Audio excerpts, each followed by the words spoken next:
Lecture du jour, bonjour. Ce matin, j'ai lu dans Matthieu chapitre 23, Luc 20 et Luc 21 qui reprennent déjà des textes que j'ai déjà lus précédemment, puisque Matthieu, Marc, Luc et Jean, ce qu'on appelle les évangiles synoptiques, dans le sens où ils sont parallèles et ils racontent plus ou moins la même chose et ils reprennent plus ou moins les mêmes enseignements. Donc là, j'arrive sur une phase où j'ai déjà lu parfois ce que j'ai lu la veille.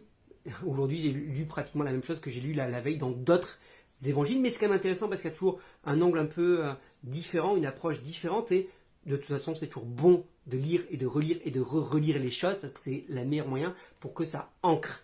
Malgré tout, il y a un petit passage qui n'était pas présent dans celui d'hier, c'est à la fin de Luc 21 où Jésus parle de son retour, Jésus parle de la destruction de Jérusalem, Jésus parle de son retour également, et les disciples lui demandent mais quand c'est que tout ça va arriver? Alors, c'est là où il faut savoir un peu discerner quand on lit les évangiles et les réponses par rapport à ça, parce que Jésus fait une réponse qui englobe plusieurs choses. À la fois, il fait une réponse qui englobe le fait que Jérusalem va être détruite, et il fait une réponse aussi pour dire attention, mais je reviens aussi. Et chronologiquement, ça se passe dans le même chapitre, ça se passe dans les mêmes paroles de Jésus, sauf qu'on voit bien que temporellement, ça ne s'est pas passé au même moment. Jérusalem a déjà été détruite en l'an 70 après Jésus-Christ, justement, le temple a été détruit, etc. Et Jésus n'est pas encore revenu. Donc, il donne quand même plusieurs éléments de réponse et il faut savoir discerner ces éléments de réponse pour pouvoir bien les interpréter. Ok?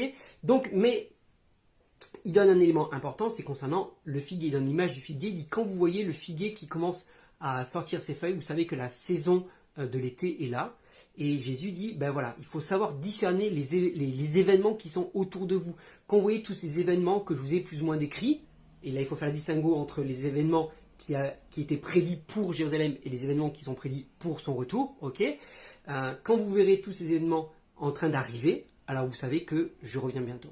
Et clairement, on voit aujourd'hui que oui, Jésus revient bientôt. Alors, je sais, j'en ai déjà parlé, j'en parle souvent, j'en ai parlé sur ma chaîne YouTube déjà, j'en ai déjà fait plusieurs vidéos, mais combien il est bon de se rappeler que oui, Jésus revient bientôt, plus que jamais, plus aujourd'hui qu'hier et plus demain encore qu'aujourd'hui. Ça, c'est évident. Et quand on voit tous les signes de la société, quand on voit comment la société part en vrille, moi j'hallucine tous les jours quand je vois ce qui se passe sur les réseaux, sur les médias, sur YouTube, je me dis mais Jésus, s'il te plaît, reviens. Je sais que tu reviens bientôt, mais vraiment hâte ton retour parce que je ne sais pas où va cette société.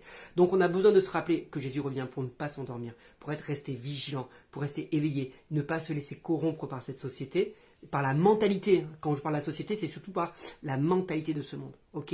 Jésus revient. Fais passer le message, fais passer cette vidéo.